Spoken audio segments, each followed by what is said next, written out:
वो धीरे धीरे पीछे की तरफ सरकने लगी और सरकते हुए उस झूले पर जाकर बैठ गई। अब धीरे धीरे झोंके लेकर उसने दोबारा मिताली को आवाज लगाई। मिताली ने अपने रूम के दरवाजे की तरफ देखा तो वो आधा खुला हुआ था और दरवाजे के बाहर फैले घोप अंधेरे में वही औरत खड़ी थी जो उस बगीचे में झूले पर बैठी हुई थी। मासूम मिताली को ये सब टीवी सीरियल में दिखने वाले जादू की तरह लग रहा था। वह कदम बढ़ाते हुए दरवाजे से बाहर उस घोप अंधेरे की ओर चलने लगी और पीछे वो दरवाजा धीरे धीरे अपने आप बंद हो गया। मिताली की तलाश में पूरा दिन निकल गया। शाम होने वाली थी। रागिनी का रो रो कर बुरा हाल था। अपनी बेटी के लिए फिक्रमंद रितेश सोफे पर बैठे अपने दोस्त विक्रम से बात कर रहा था। पुलिस में रिपोर्ट लिखाई है, वो तफ्तीश करके अभी आ गए। बोल रहे थे किडनैपर्स का फोन आया तो हमें इन्फॉर्म करें। रागिनी कहाँ है? वो अपने कमरे में है। ठीक है, अब मेरी बात ध्यान से सुनना, क्योंकि जो मैं बताने वाला हूँ उस पर शायद यकीन करना तुम्हारे लिए मुश्किल होगा। ऐसी क्या बात है?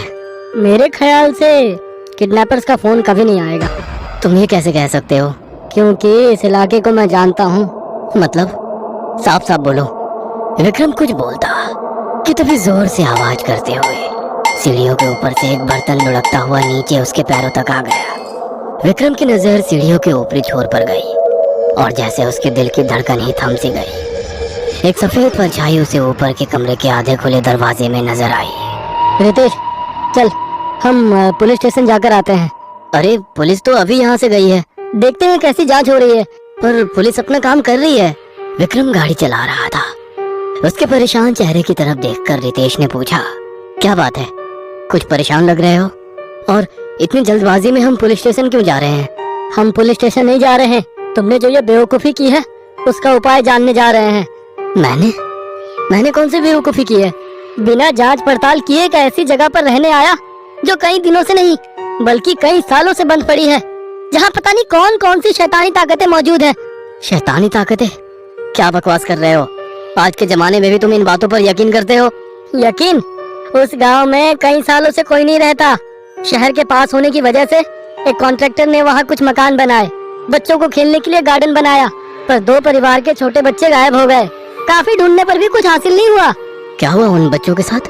कहते हैं उस गांव में एक औरत रहती थी जो लोगों के घर छोटा मोटा काम कर अपने बच्चों को पाल रही थी। फिर एक दिन उसके बच्चे साहूकार के घर से चोरी करके शहर भाग गए और वो पागल होकर अपने बच्चों को गांव में आस पड़ोस के जंगल में ढूंढती रही और फिर मर गई और डायन बन गई। उसके डर से लोगों ने पूरा गांव छोड़ दिया और यहाँ वहाँ बस गए। कहकर विक्रम ने गाड़ी एक छोटे घर के पास रोक दी। दोनों घर के अंदर चले गए। एक बूढ़े बाबा भगवान की पूजा कर रहे थे। उनकी पत्नी माला जप रही थी और उनकी नातिन पास में ही पढ़ाई कर रही थी। उनके पास बैठते हुए विक्रम ने उन्हें प्रणाम किया। बोलो बेटे, कुछ परेशान लग रहे हो? विक्रम ने सारी बात बाबा को बता दी। बिना कुछ कहे उस बूढ़े इंसान ने अपनी आंखें बंद कर ली और झट से आंखें खोलते हुए कहा, है घर में किसी को अकेला छोड़कर आए हो? हाँ, मेरी पत्नी रागिनी को। वो खतरे में है। रितेश ने विक्रम की तरफ देखते हुए कहा, कैसा खतरा? इतना समझाने के लिए वक्त नहीं है।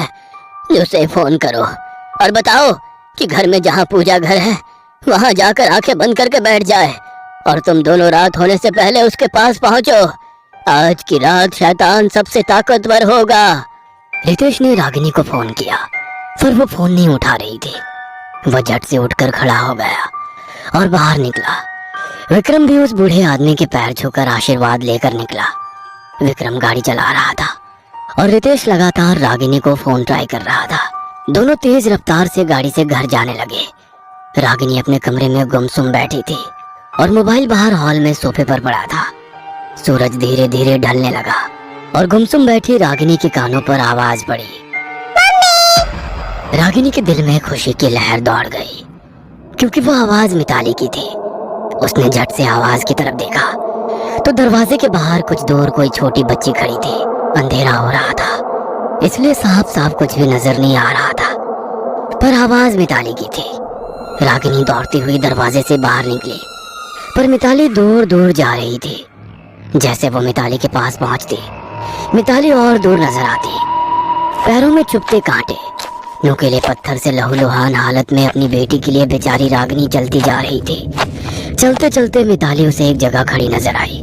उसके आसपास कुछ पेड़ थे जिनकी टहनियां आपस में लिपटी हुई थी। वो संकरी और सूखे पत्तों से ढकी कच्ची सड़क पर रागिनी चलते हुए एकदम से रुक गई। मिताली कहीं नहीं थी। था तो एक वीराना, ना कोई आवाज ना किसी की पुकार, था तो केवल गहरा सन्नाटा। चारों ओर नजरें घुमाई जैसे वो किसी भूल भुलैया में फंस चुकी थी। उसे एकदम से अपने पीछे किसी औरत की हंसी सुनाई देने लगी। अजीब सी आवाज में फुसफुसाते हुए हंस रही थी। रागिनी का दिल डर के मारे जोर जोर से धड़कने लगा। अपनी गर्दन धीरे धीरे घुमाते हुए वह आवाज की दिशा में देखने लगी और सामने का नजारा देखकर सन्न रह गई। पीछे घने अंधेरे और कोहरे की वजह से सब धुंधला नजर आ रहा था। बीच एक बड़े पेड़ की एक टहनी पर रागिनी की तरफ पीठ करके कोई औरत बैठी थी। टहनी से धीरे धीरे आगे पीछे झूलते उसके पैर लगभग जमीन को छू रहे थे। घने लंबे बाल पीठ पर से होते हुए टहनी से नीचे आ रहे थे। हवा बिल्कुल भी नहीं थी। उसके बावजूद उसकी सफेद साड़ी का पल्लू काफी दूर तक हवा में लहरा रहा था। वो कोई लोरी गुनगुना रही थी। रागिनी एक एक कदम बढ़ाते उस पेड़ की टहनी से आगे जाने लगी और बिल्कुल सामने आकर खड़ी हो गई। पर सामने का नजारा देख उसकी रूह कांप गई। सामने वाले पेड़ की टहनी पर एक औरत बैठी थी। उसकी गोद में मिताली थी। खून से लथपथ मिताली की फ्रॉक कहीं जगह फटी थी। मिताली की ऐसी हालत देखकर रागिनी के मुंह से दर्दनाक चीख निकली। पेड़ की टहनी पर बैठे उस महिला की खौफनाक नजर रागिनी पर पड़ी और पेड़ की टहनी पर रखी एक चीज उसने रागिनी की तरफ फेंक दी। जमीन पर पड़ी उस चीज पर नजर पड़ते ही रागिनी की आंख भर आई। वो उन्हीं की बिल्ली थी जिसे उस शैतान औरत ने बुरी तरह जख्मी किया था। वो चल भी नहीं पा रही थी। ये बिल्ली बार बार मेरे रास्ते में रुकावट डाल रही थी। इतना कहकर उसने मिताली को टहनी पर रख दिया और ऊपर से नीचे कूदकर एक टक रागिनी की तरफ देखने लगी। रागिनी की सांस ही जैसे अटक गई। वो कुछ समझ पाती, पर पलक झपकते ही वो औरत जमीन पर रेंगते हुए रागिनी पर झपटी। रितेश और विक्रम घर पहुंच तो गए, लेकिन रागिनी उन्हें कहीं दिखाई नहीं दे रही थी। दोनों पूरे घर में रागिनी की तलाश कर रहे थे। कभी हॉल में तो कभी किचन में, कभी बेडरूम में, ऊपर टेरेस, हर जगह देख लिया, पर रागिनी का कुछ अता पता नहीं था। दोनों टेरेस पर ही थे। तभी विक्रम की नजर घर के पिछले हिस्से में गई। वहां कोई था। दोनों नीचे उतरकर घर के पिछले हिस्से में गए, पर वहां कोई नहीं था। तुम्हें पूरा यकीन है तुमने यहाँ किसी को देखा था? रितेश ने विक्रम से पूछा, पर विक्रम कुछ बोलता।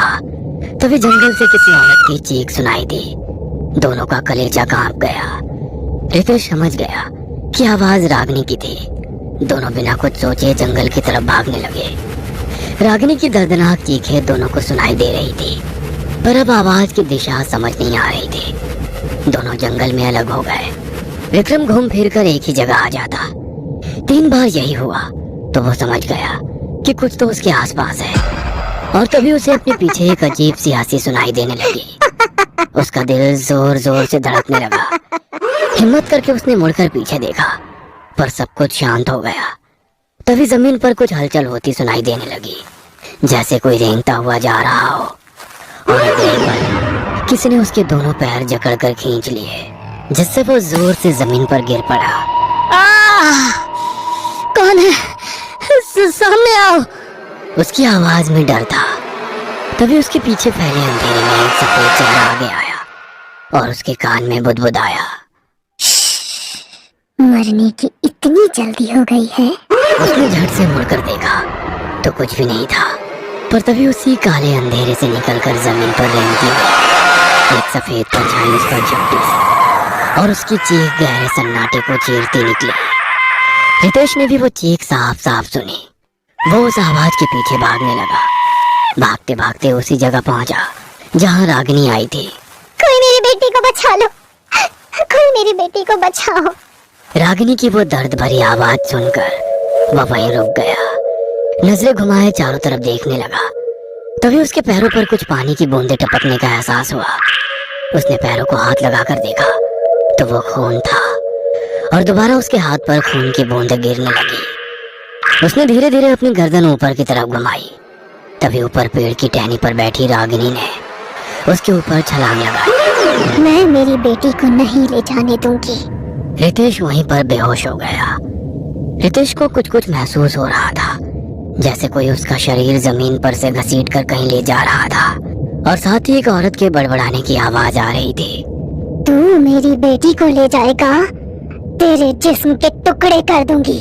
और रितेश को समझ आया कि रागिनी उसके बाएं पैर को एक हाथ से पकड़कर घसीट कर कहीं ले जा रही है। उसके जिस्म में बिल्कुल भी जान नहीं थी, फिर भी रागिनी की बातें वो साफ साफ सुन पा रहा था। तुम लोगों को क्या लगता है मुझे मारकर मेरी बेटी को ले जाओगे? उस दिन मैं बेबस थी, पर आज नहीं। इतना कहकर उसने रितेश को एक गड्ढे में फेंक दिया। गड्ढा काफी गहरा था। रितेश जमीन पर पड़ा था। उसने धीरे धीरे आंखें खोलकर देखा तो कुछ ही दूर उसकी बेटी लहूलुहान हालत में पड़ी थी, और घपाक से रागिनी दोनों के बीच कूद पड़ी। रितेश को कुछ समझ नहीं आ रहा था। रागिनी चलकर मिताली के पास पहुंची और मिताली को अपनी गोद में लेकर बैठ गई। चांद की सफेद धुंधली रोशनी में उसे रागिनी के पीछे गड्ढे की दीवार में कुछ इंसानी हड्डियां धसी नजर आई। तभी रागिनी ने अजीब सी आवाज में कहा, तू मेरी बेटी को लेने आया था। मैं कमजोर थी, इसीलिए मेरे बच्चों को ले गए थे, पर आज नहीं। वो आगे कुछ बोलती, तभी रितेश के मुंह से कांपते हुए शब्द निकले, रागिनी होश में आओ, अपनों की ही बलि चढ़ा रही हो, होश में आओ। रागिनी, रागिनी तो मर गई। मैं वैजंती हूँ। तुम भी उन्हीं गांव वालों में से हो ना, जिन्होंने मेरे बच्चों की इसलिए जान ली क्योंकि उन्होंने साहूकार के घर के बाहर सूखने के लिए रखे मुट्ठी भर अनाज के दाने चुराए थे। दोनों भाई बहन को मेरे सामने से पिटते हुए घसीट कर ले गए और इसी गड्ढे में लहूलुहान फेंक दिया था। पूरे गांव के सामने मैं कुछ नहीं कर सकी सिवाय रोने के। 2 दिन बाद रात मेरी पड़ोसन ने मेरे घर का दरवाजा खोला और यहाँ ले आई। मेरे दोनों बच्चे गड्ढे में बेजान पड़े थे। उन्हें बाहर निकालने की कोशिश की, पर मैं अकेली क्या करती। तभी मेरी बेटी ने कहा, माँ बहुत प्यास लगी है, थोड़ा पानी पिला दो। वो पानी मांग रहे थे। मैं जैसे तैसे वहाँ से निकली, घर से पानी का बर्तन लेकर वहाँ वापस पहुँची। दोनों को गोद में लेकर पानी पिलाने लगी, पर वो पानी नहीं पी रहे थे।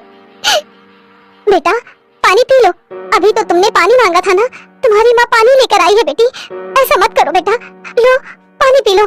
देखो माँ को ऐसे छोड़कर मत जाओ, मैं जिंदा नहीं रहूंगी। सुनो, पानी पी लो, पानी पी लो। रोती रही, चीखती रही और वहीं अपने बच्चों के साथ दम तोड़ दिया। तब से मैं यहाँ किसी को बसने नहीं देती, किसी को नहीं। देखो तुम्हारे साथ बहुत बुरा हुआ, पर तुम भी तो दूसरों के बच्चों को मार रही हो। तुम भी तो उन्हीं लोगों के जैसी हो। नहीं, ये मेरी बेटी है, मैं इसे यहाँ से नहीं ले जाने दूंगी। तभी रागिनी के पीछे अंधेरे में से 2 धुंधली परछाई उभरती रितेश को दिखने लगी। माँ, वो तुम्हारी बेटी नहीं, हम तो यहाँ हैं। माँ, अब हमें यहाँ से जाना होगा। उन शैतानों ने बेगुनाहों का खून बहाया, पर हम तुम्हें और किसी का खून बहाने नहीं देंगे। उन्हें छोड़ दो माँ।